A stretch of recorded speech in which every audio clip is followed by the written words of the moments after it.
Emmanuel Macron ne veut pas céder devant le peuple. Et pourtant, elle va devoir céder. Mitterrand, il a dû reculer sur la loi sur l'école. Chirac a dû reculer sur des lois. Si à un moment on veut que la NUPES soit en capacité de gouverner, il faut qu'on ait un programme sérieux. 2022, la moitié des jeunes qui ont été votés ont voté pour Jean-Luc Mélenchon. La Macronie est entièrement responsable du fait qu'il y ait 88 députés RN. Bonjour à tous et bienvenue dans ce grand entretien. Aujourd'hui, je suis avec Jules. Bonjour. Et on reçoit Mathilde Panot. Mathilde Panot, bonjour. Merci à vous. Mathilde Panot, vous êtes députée de la 10e circonscription du Val-de-Marne. Vous avez été élue en 2017, réélue en 2022. Aujourd'hui, vous êtes à la tête du groupe LFI à l'Assemblée nationale. Je vais commencer avec une première question. Est-ce que la violence aujourd'hui, qu'elle soit du côté de la police, qu'elle soit du côté des manifestants, elle est nécessaire pour maintenir l'ordre ou pour changer de régime ou faire passer les lois qu'on a envie de faire passer ? Non, et d'ailleurs je pense que lorsque vous arrivez à des niveaux de violence tels que ceux qu'on connaît dans le pays en ce moment, c'est que vous êtes face à un échec et une impasse.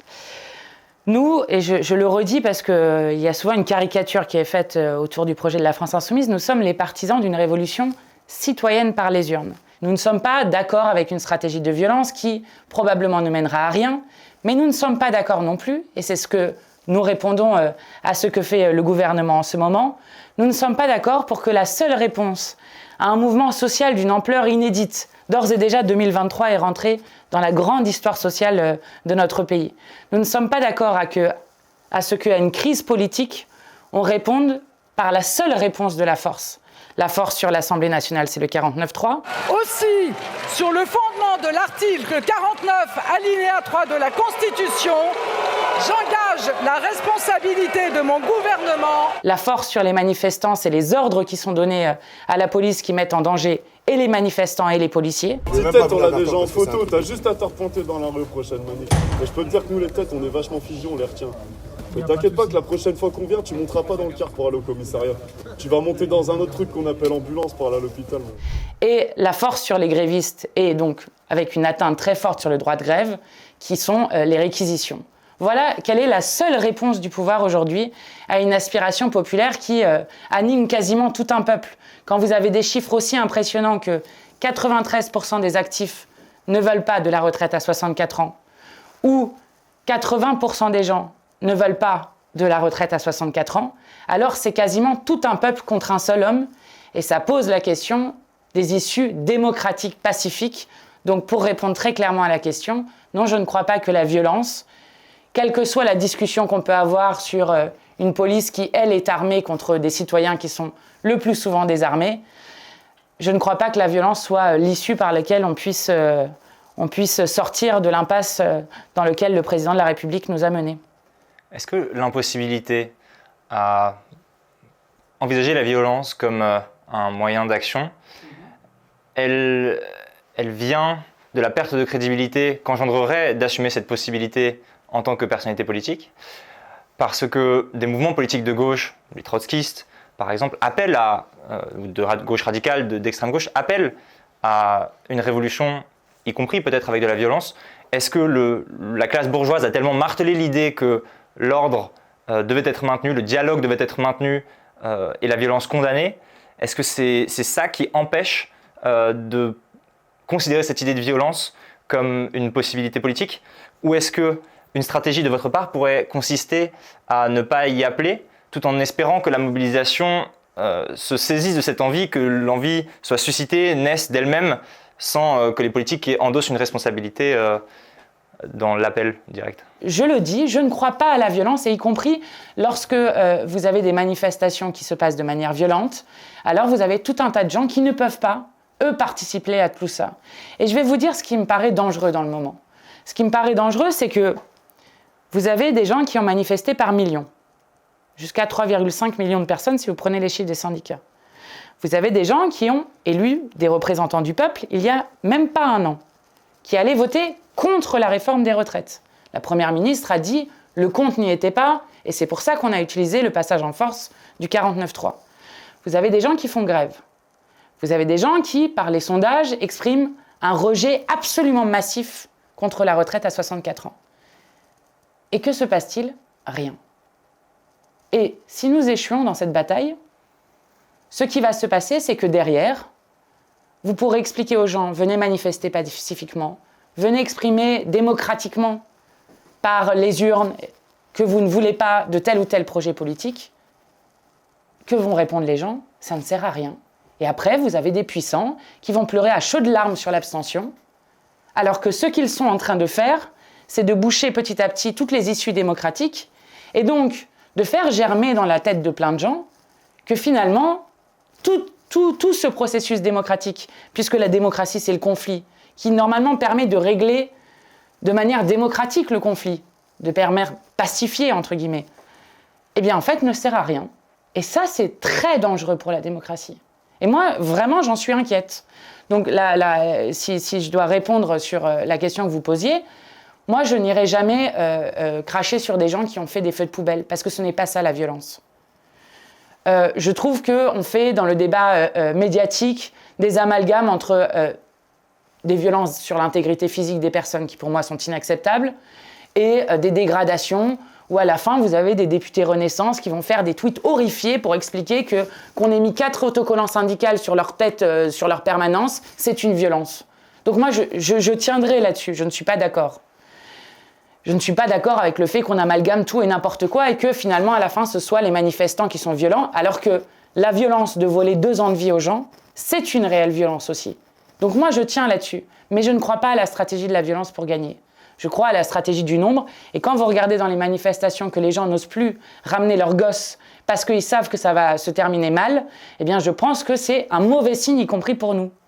53% des gens, dans une étude que j'ai lue dans le Huffington Post hier, disent effectivement qu'ils peuvent avoir peur de se rendre en manifestation pour être victimes de violences ou de débordements. Pourquoi est-ce mais parce que c'est le but de terroriser les gens. C'est le but qu'à la fin, ils n'osent plus venir manifester. Et je vais vous dire, hein, les Gilets jaunes, vous vous en rappelez? Les Gilets jaunes, au moment où il se passe ce qui se passe avec l'Arc de Triomphe, le président cède, met 10 milliards sur la table. Donc en fait, c'est quoi le message que veut envoyer le président aux gens? Soit vous cassez tout, et vous aurez des choses, soit vous exercez des droits démocratiques normaux d'un citoyen. Enfin, si pour Emmanuel Macron, la démocratie, c'est « je suis élu », ou lui-même disait au soir du second tour, lorsqu'il est réélu, « je sais que les Français n'ont pas voté pour mon programme, et ce vote m'oblige », où lui-même disait ça, mais après, hop, pendant 5 ans, on oublie tout. Les citoyens n'ont aucun droit sur rien, ils doivent juste se taire. Et il a été élu, il a été réélu, point.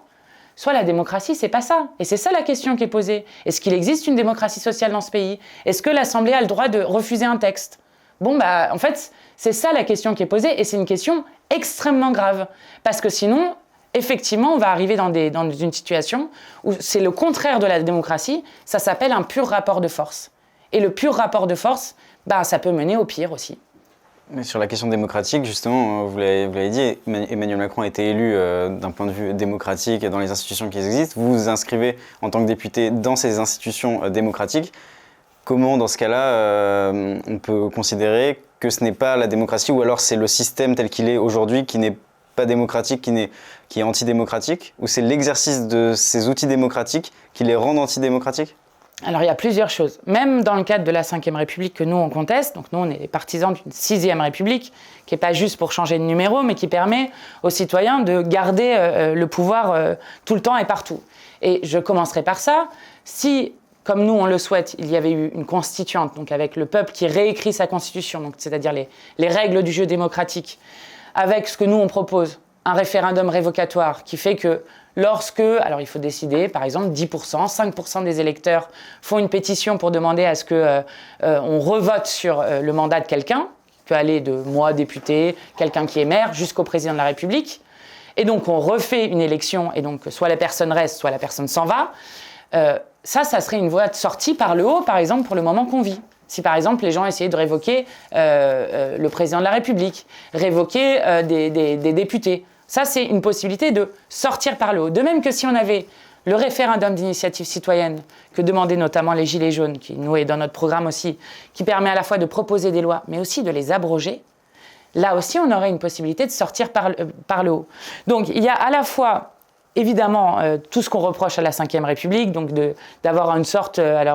on a aboli la monarchie et puis on a quand même une sorte de monarque républicain qui a des pouvoirs extrêmement forts et complètement disproportionnés par rapport à notamment une démocratie plus parlementaire, Assemblée et Sénat, et même par rapport aux gens et citoyens et la démocratie sociale dont je parlais, l'intersyndicale qui est mobilisée dans son unité, etc.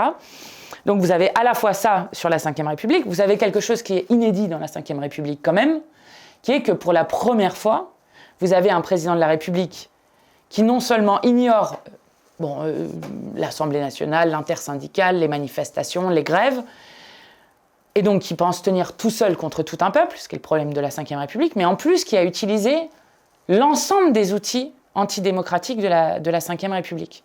Par exemple, c'est ce sur quoi le Conseil constitutionnel va devoir se saisir. Ok, le 49.3, c'est constitutionnel. Bon, on n'est pas d'accord avec cet outil-là, qui permet de passer sans vote, mais c'est constitutionnel. Mais est-ce que c'est constitutionnel d'utiliser le 47.1, donc un projet de loi rectificatif de la sécurité sociale, où normalement, on change le budget pour une année à la marge pour passer une réforme de fond, qui limite le temps à l'Assemblée, un 44.3 qui fait un vote bloqué au Sénat, plus un 49.3, est-ce que c'est constitutionnel de faire ça ? Ça, c'est une question. Pourquoi Emmanuel Macron s'entête-t-il ? Dans votre discours, où vous le comparez à l'empereur Caligula, vous écrivez « Il confond la postérité et le ridicule, comme si semer la colère et le dégoût dans le pays avait quelque chose d'original. » Pensez-vous qu'Emmanuel Macron s'entête parce qu'il se voit comme le capitaine qui mène son bateau, sa barque, vers un redressement économique auquel il croit profondément par ses méthodes? Pensez-vous qu'il s'entête parce qu'il pense avoir raison dans la postérité, auprès de la postérité?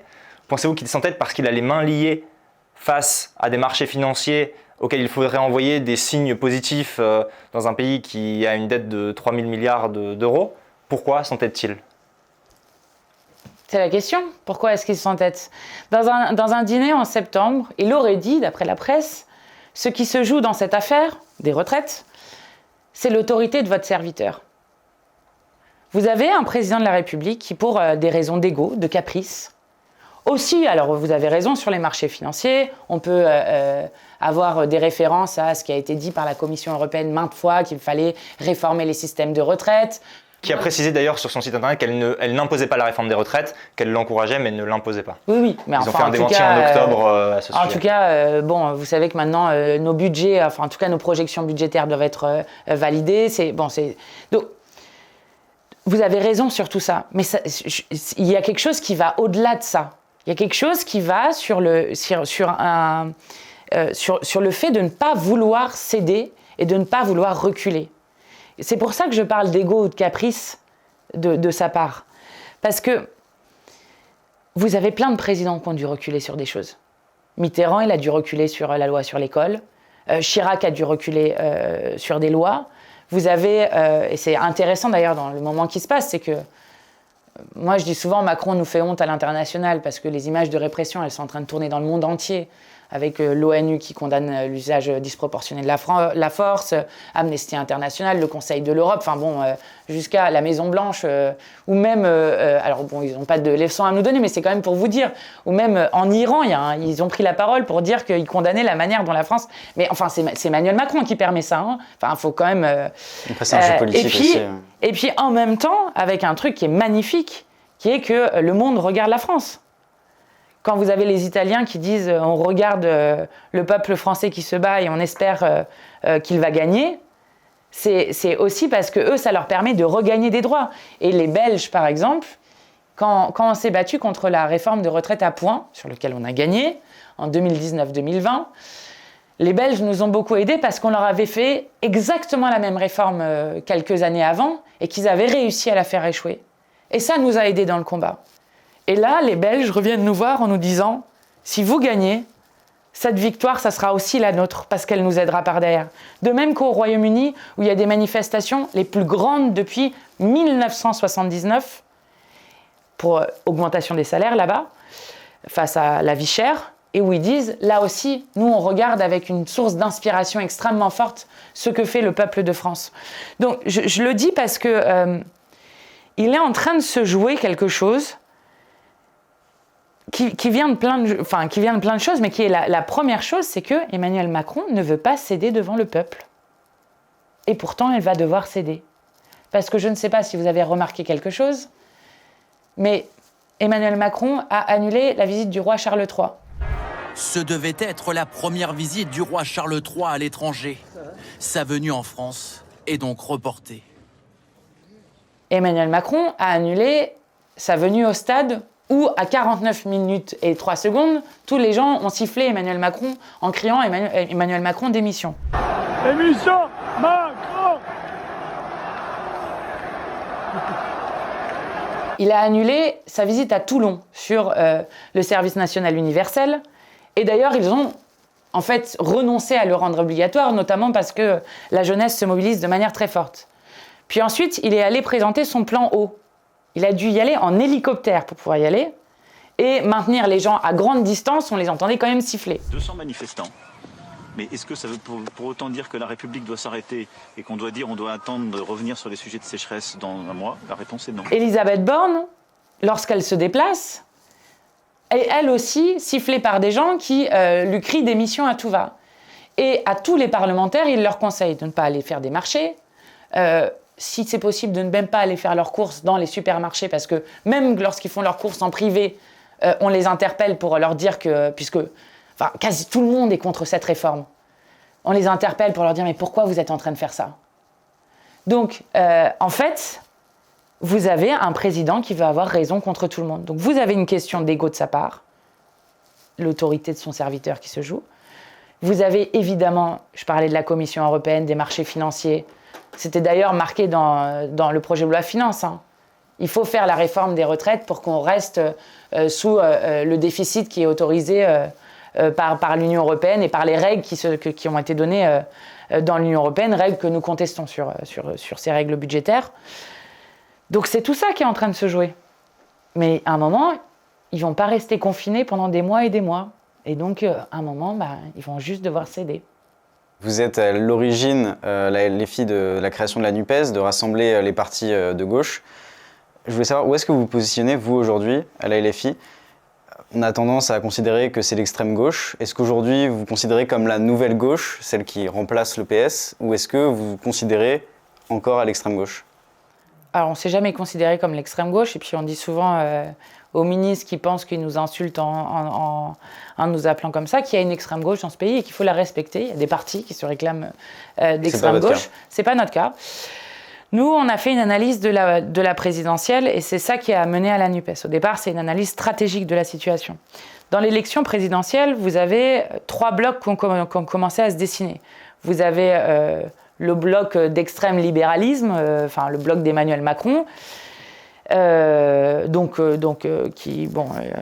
arrivé au second tour et qui a été réélu puisque face à l'extrême droite. C'est le choix qu'ils ont fait. C'est pour ça aussi qu'ils ont besoin de jouer un jeu assez dangereux avec l'extrême droite que joue M. Darmanin en ce moment, qui est la pièce principale de leur stratégie du moment, de, en quelque sorte, nous diaboliser la NUPES et dédiaboliser le RN. Vous avez le bloc d'extrême droite qui s'est en quelque sorte recomposé à la fois avec la candidature de Zemmour. Et puis, on voit bien que ce qui se passe en ce moment, c'est que les Républicains vont potentiellement exploser parce qu'ils n'ont pas tellement d'espace dans la recomposition entre les deux. Donc, ils sont en train de...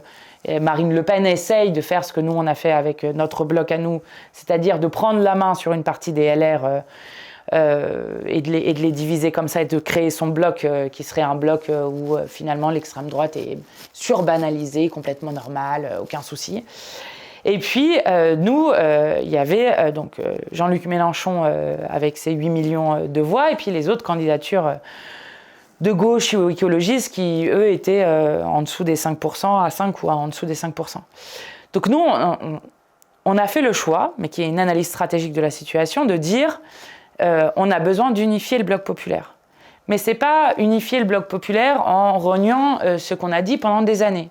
La première chose, c'est que on ne fait pas une alliance électorale ou une alliance entre des partis ou des mouvements s'il n'y a pas de la clarté dans certaines choses. Et l'élection présidentielle, le vote des gens, a permis de trancher que cette unité du bloc populaire, elle devait se faire dans la rupture.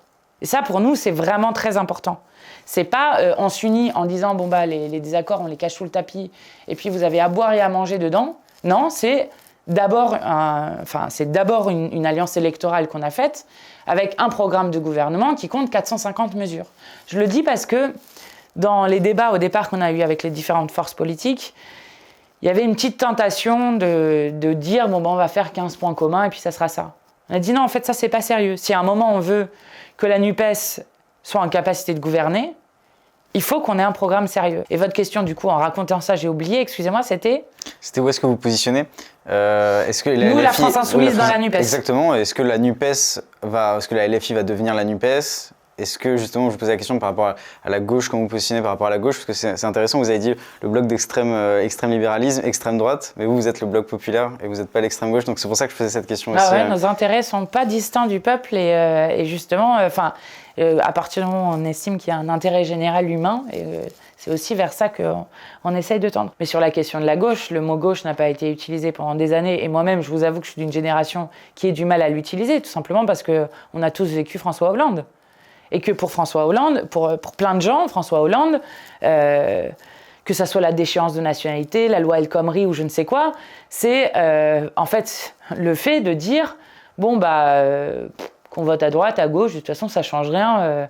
À la fin, notre vie ne s'améliore pas, voire elle continue de se dégrader à chaque fois.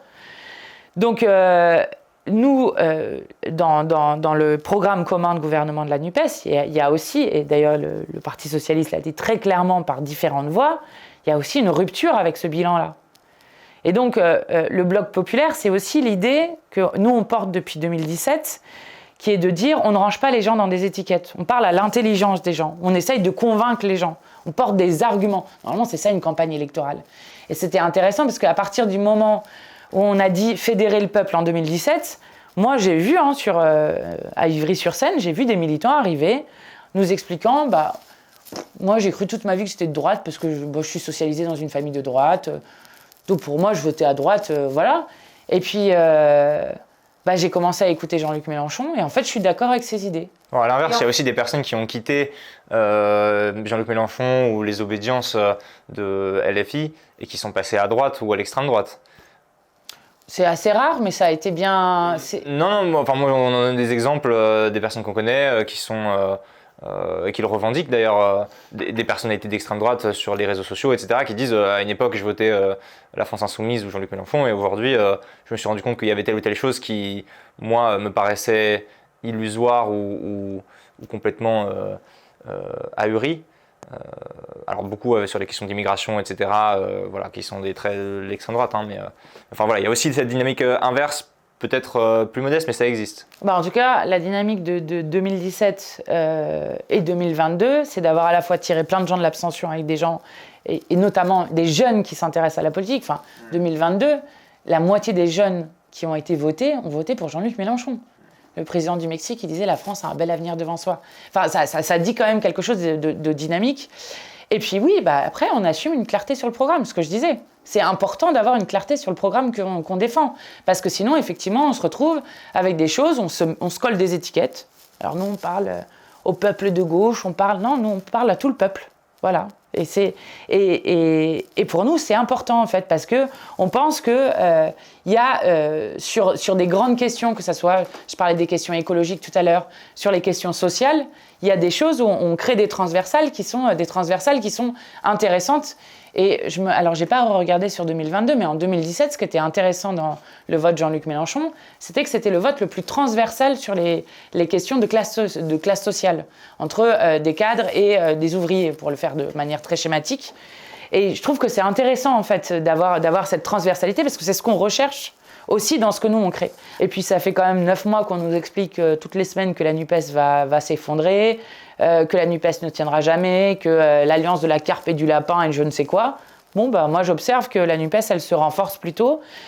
Et je pense que la France insoumise, pour le coup, bon, on a la moitié des députés de la NUPES, qui est aussi le résultat de ce qui s'était passé au présidentiel. Et donc, forcément, elle doit avoir un rôle moteur sur les choses. Mais l'idée, c'est pas... moi, je demande pas à ce qu'on gomme l'identité socialiste, on gomme l'identité communiste ou même l'identité insoumise. C'est pas ça. C'est on travaille ensemble et on approfondit des choses. Et plus des textes arrivent, plus on travaille sur des points. On vient d'avoir un texte sur le nucléaire. Alors on n'a pas voté tout à fait pareil, mais c'était pas si éloigné. C'était pas juste les écologistes et nous. Et qu'est-ce qui vous rassemble? Qu'est-ce que la gauche? Plus que qu'est-ce qui vous rassemble en tant que la NUPES, c'est quoi la gauche? Est-ce qu'il y a des valeurs communes? Ah oui, il y a des valeurs communes. C'est décider qu'on veut une société de l'entraide plutôt que la société où le marché décide de tout, qui est complètement chaotique et où chacun est pour soi. Donc ça, par exemple, c'est un des points qu'on porte tous, quelle que soit notre identité de groupe. À la NUPES, par exemple, on porte l'idée d'une société d'entraide. Entraide qui est d'autant plus nécessaire à l'heure d'un dérèglement écologique comme celui qu'on vit.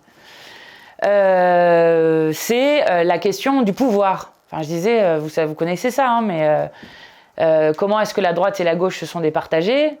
C'est au moment où on décide est-ce qu'il faut en finir avec la monarchie ou non. Ceux qui se mettent à gauche sont ceux qui veulent en terminer avec la monarchie. Ceux qui se mettent à droite sont ceux qui veulent défendre le roi. C'est timide, il y a un youtubeur qu'on avait reçu qui a cette distinction entre gauche et droite. On est de gauche quand on veut changer le monde, créer une société nouvelle qu'on pense meilleure. On est de droite quand on se contente du monde tel qu'il est ou quand on souhaite le faire revenir à un état passé. Ouais, c'est pas mal comme définition. Mais je redis cet épisode-là parce que, par exemple, une des choses que nous partageons, l'idée de dire que les citoyens doivent pouvoir décider de leur avenir et que ce n'est pas juste on vote une fois tous les 5 ans et puis ciao, pour nous, c'est une idée qui est très forte. La question de la 6e République qui se pose de manière d'autant plus importante en ce moment pour savoir comment on arrive à sortir par le haut d'une situation d'impasse, c'est une chose, je pense, qui nous rassemble de manière très forte. Et puis, ensuite, il y en a une dernière. Alors, ça ne sera pas forcément dit pareil par toutes les organisations, mais c'est que le capitalisme est en train de nous mener à un suicide collectif. Enfin, c'est exactement ce qui est en train de se passer. Si on continue avec une organisation capitaliste de l'économie, la question de l'effondrement, d'être dans un effondrement du vivant, c'est la question qui est posée. Enfin, je veux dire, l'espèce humaine, contrairement à ce qu'on a fait croire partout, l'espèce humaine ne peut pas vivre sans le reste des espèces. Et donc, il y a un seul écosystème qui est compatible avec la vie humaine. La question, c'est est-ce qu'on continue dans un mode de production et de consommation qui est un suicide collectif avec des plus riches qui espèrent s'en sortir. Alors c'est le fondateur de PayPal qui essaye de faire son île artificielle avec quelques millionnaires ou milliardaires. C'est une question essentielle qui est posée à l'espèce humaine. Et franchement, quand vous voyez ce qui se passe en ce moment en Bangladesh, quand vous voyez ce qui s'est passé à Madagascar avec la première famine directement liée au dérèglement climatique, je cite ce que dit l'ONU dessus, où vous avez des mères qui font mâcher des lanières de cuir à leurs gosses pour qu'ils aient l'impression d'avoir des choses dans le ventre. Enfin, je veux dire, c'est ça qui est posé. Hein. Est-ce qu'on continue à laisser les riches détruire notre planète et avec toujours les mêmes qui trinquent en premier, c'est-à-dire les pauvres? Je pense que ça aussi, c'est une chose, parce que alors le dérèglement climatique, ça crée une éco-anxiété chez plein de gens qui est paralysatrice, angoissante, tout ce que vous voulez. C'est aussi l'occasion pour le coup, de changer complètement de modèle de société, parce qu'en fait, on n'a pas le choix aussi. J'ai compris que vous n'aimez pas le terme gauche, mais vous... C'est pas que je l'aime pas, c'est que pour plein de gens, c'est connoté d'une manière qui ne me plaît pas. Mais justement, il y a plein de gens, vous dites quoi à ces jeunes ou ces gens de manière générale qui sont de gauche, qui pensent avoir des valeurs de gauche et qui pourtant, vos envies de changer d'institution, instaurer une 6e République, peuvent s'apparenter à du chaos et avoir peur de ce chaos aussi qui pourrait arriver potentiellement et veulent vivre avec des valeurs de gauche, voter pour des gens qui ont des valeurs de gauche et pourtant ne pas vouloir changer l'ordre tel qu'il est. Je sais pas, moi j'observe que le chaos actuellement, rappelez-vous quand même, c'est drôle, non? Il y a pratiquement 1 an, c'était le premier tour des élections présidentielles.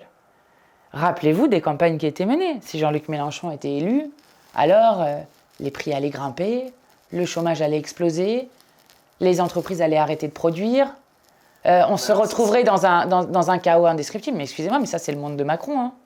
Regardez ce qui se passe aujourd'hui. Les gens n'arrivent plus à vivre dignement. Enfin, tout le monde se demande comment il va payer à la fois ses factures d'énergie, son loyer, la cantine de ses gosses, la vie chère sur les prix alimentaires qui explosent. Le chaos, c'est Macron quand il produit un pourrissement de la situation au point qu'il y a des manifestations depuis 2 mois et demi dans notre pays.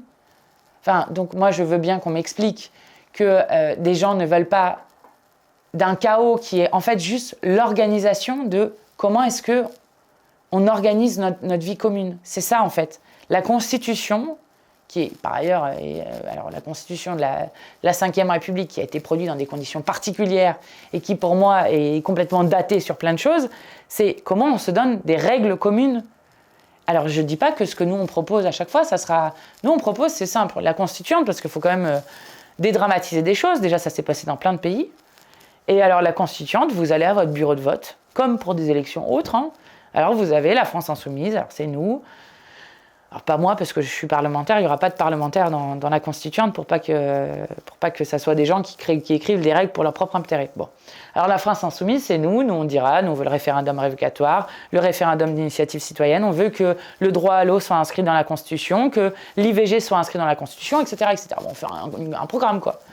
Alors la droite, ils diront, j'en sais rien, ce qu'ils diront, je ne sais pas trop ce qu'ils défendent sur cette question-là. Si par exemple vous aurez une MoDem qui dira la proportionnelle, ça fait qu'on est plutôt d'accord. La droite qui dira surtout pas, il faut surtout protéger les institutions du peuple parce que sinon c'est trop changeant. Enfin bon, chacun fera son programme et puis après on propose qu'il y ait un dernier bulletin. Le dernier bulletin, c'est le bulletin tirage au sort. Si 10% des gens prennent le bulletin tirage au sort, alors 10% de la Constituante sera tirée au sort. Si c'est 50%, ça sera 50%. Si c'est 100%, ça sera 100%. Et puis après, on organise les choses collectivement. Il y a un travail qui est fait. À partir du travail qui est fait avec des droits d'initiative citoyenne où les gens peuvent venir défendre des choses, etc. Bon, on propose une nouvelle constitution, elle est soumise à référendum. Les gens disent oui, on a une nouvelle constitution. Les gens disent non, bah on reprend le travail. Je trouve que justement, c'est une manière non chaotique et justement organisée de sortir de ces points. Et je vais même aller un peu plus loin. Je pense que pendant longtemps, des gens, parce que dans leur vie ça allait plutôt bien, ne voulaient pas voter pour une force qui peut aller vers des choses inconnues. Mais je pense que le nombre de gens qui sont, le nombre de gens qui sont aujourd'hui malheureux dans notre société, que ce n'est pas que financier ce dont je suis en train de parler. Hein. Ce n'est pas juste l'océan de malheur sur la pauvreté, etc. C'est même de perte de sens de ce qu'on est en train de faire collectivement, de vivre individuellement. Je pense qu'on a une société qui a aujourd'hui envie de penser qu'est-ce qu'on veut faire collectivement dans ce monde-là, quoi. Et ça va faire que s'accentuer parce que le dérèglement climatique n'est pas près de s'arrêter. Et donc, ça va probablement le chaos, changer. Quand vous vous occupez pas du dérèglement climatique, à la fin, vous vous retrouvez...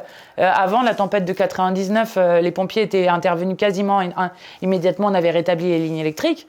Maintenant, de plus en plus, comme on a détruit les services publics, de plus en plus, vous avez une grosse tempête, vous avez une grosse inondation. Pour rétablir les choses, ça met 3 semaines, 1 mois, et puis peut-être encore plus. Enfin, je veux dire, c'est ça là, le chaos dont on est en train de parler. Hein. Aujourd'hui, vous avez su vous imposer comme des figures justement de la gauche, je remplace ce terme, mais des figures justement majeures de la gauche qui incarnent cette gauche, voire un peu plus extrême gauche. Je reste là-dessus.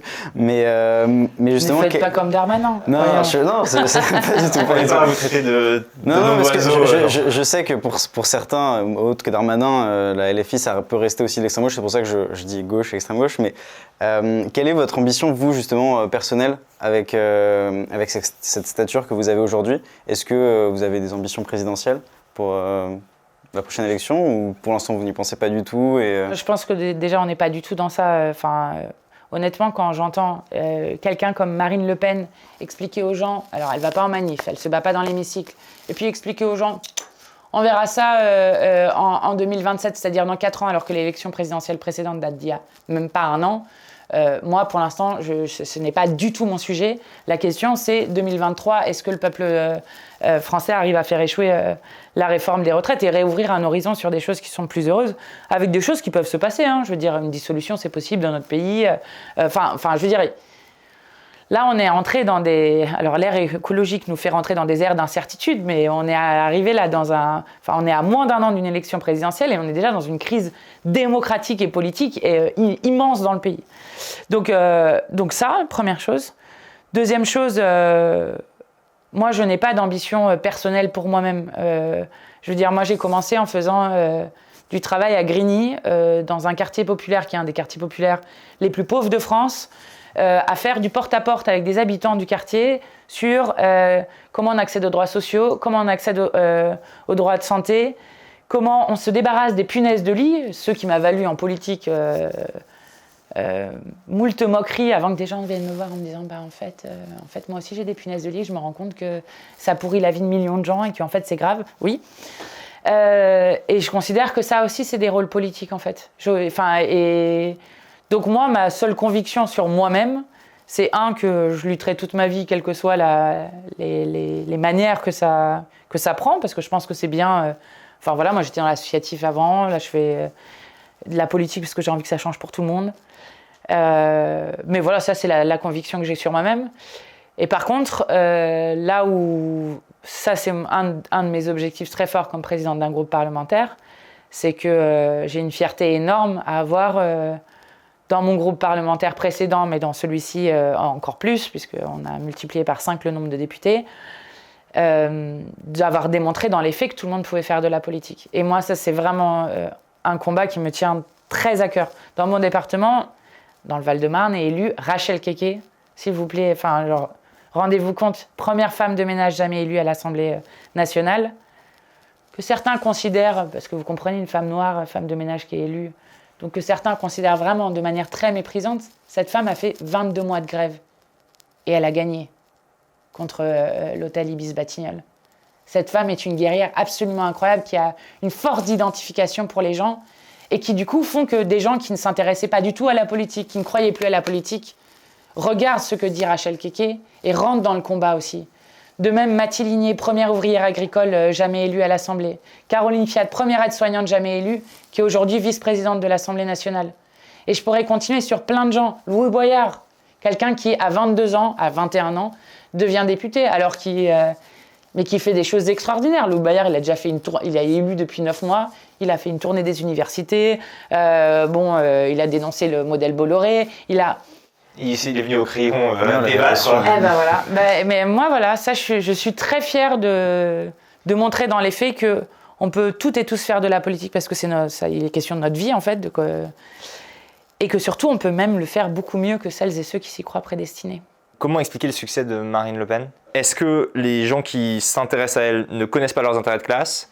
Est-ce qu'ils les connaissent mais ils pensent que c'est elle qui les incarne le mieux ? Ou est-ce qu'ils les connaissent mais s'intéressent à elle en dehors de leurs intérêts de classe ? Vous avez une première réponse qui est que, en tout cas ça c'est mon analyse, la Macronie est entièrement responsable du fait qu'il y ait 88 députés RN. Pourquoi ? Parce qu'à chaque fois qu'il y a eu des duels candidat NUPES, candidat RN, ils ont préféré laisser passer un député du Rassemblement national plutôt que d'avoir un député NUPES supplémentaire. La deuxième chose, c'est qu'il faut démasquer à chaque moment l'arnaque du Rassemblement national. L'arnaque du Rassemblement national, c'est que le Rassemblement national et les macronistes votent ensemble contre la hausse du SMIC, ils votent ensemble contre le rétablissement de l'impôt de solidarité sur la fortune, contre l'interdiction des jets privés, ils votent ensemble contre le gel des loyers, et je pourrais continuer. Et que le Rassemblement national, il se combat. Ce n'est pas en faisant ce que fait Darmanin, et que font beaucoup des macronistes, c'est-à-dire en reprenant les idées de l'extrême droite, en les intégrant, et en disant par-ci par-là que Marine Le Pen est trop molle, qu'il pourrait signer son livre, que Marine Le Pen est plus intelligente que Jean-Luc Mélenchon, ou en disant des choses qui, honnêtement, surfent sur un racisme supposé du peuple de France ou je ne sais quoi. Ce n'est pas comme ça qu'on combat le Front National, ou le Rassemblement National, comme vous voulez. On le combat sur des idées. Regardez, qui a déjà dit dans la réforme des retraites que certes les macronistes considéraient les femmes comme des variables d'ajustement budgétaire, puisque c'est sur les femmes qu'on fait les plus grosses économies et qui seront les plus grandes périodes de la réforme des retraites, mais que de l'autre côté, le Rassemblement national considère les femmes juste comme des ventres. Je pense qu'à un moment, ça doit être dit. Quand vous avez Jordan Bardella qui, sur un média, vous explique que la solution aux retraites, c'est des politiques de natalité comme la Hongrie, il faut que les gens comprennent. La Hongrie, ça fait quelques années. C'est nouveau de devoir faire écouter les battements du cœur de l'embryon en Hongrie depuis septembre 2022. Mais en France, on le fait. En Hongrie, pour recourir à l'avortement, vous n'êtes pas obligé d'écouter les battements du cœur de l'embryon. Oui, mais vous l'entendez dans les échos. Non, mais c'est pas pareil. En septembre 2022, a été prévu en Hongrie pour dissuader les femmes... Ça me choque absolument pas. Oui, ça je le comprends. Mais pour dissuader les femmes du recours à l'avortement, on leur fait écouter les battements du cœur et c'est seulement après qu'elles aient écouté les battements du cœur longuement, alors même qu'elles ont pris la décision du recours à l'avortement, qu'elles peuvent avorter. Voilà le modèle de Jordan Bardella. Voilà le modèle du Rassemblement national. S'attaquer aux droits des femmes, de pouvoir choisir librement et de disposer librement de leur corps pour savoir si elles veulent poursuivre ou non une grossesse. À un moment, il faut dire tout ça. Donc, moi, je le dis, Emmanuel Macron a favorisé sciemment le Rassemblement national parce qu'il savait que seul face à Marine Le Pen, il pouvait regagner les élections présidentielles. Donc, ils les font monter artificiellement, ce que plein d'autres ont fait avant eux. Et en plus de ça, ils ont des personnages dans le gouvernement qui jouent sur ce jeu-là de manière extrêmement dangereuse. Et nous, notre rôle, c'est d'expliquer ce qu'est le Rassemblement national, et 2, de les combattre pied à pied, que ce soit dans les idées ou dans les actions. Moi, je note que dans les endroits où nous faisons des choses, on progresse. Non seulement on progresse en termes de députés, mais on progresse en termes d'idées.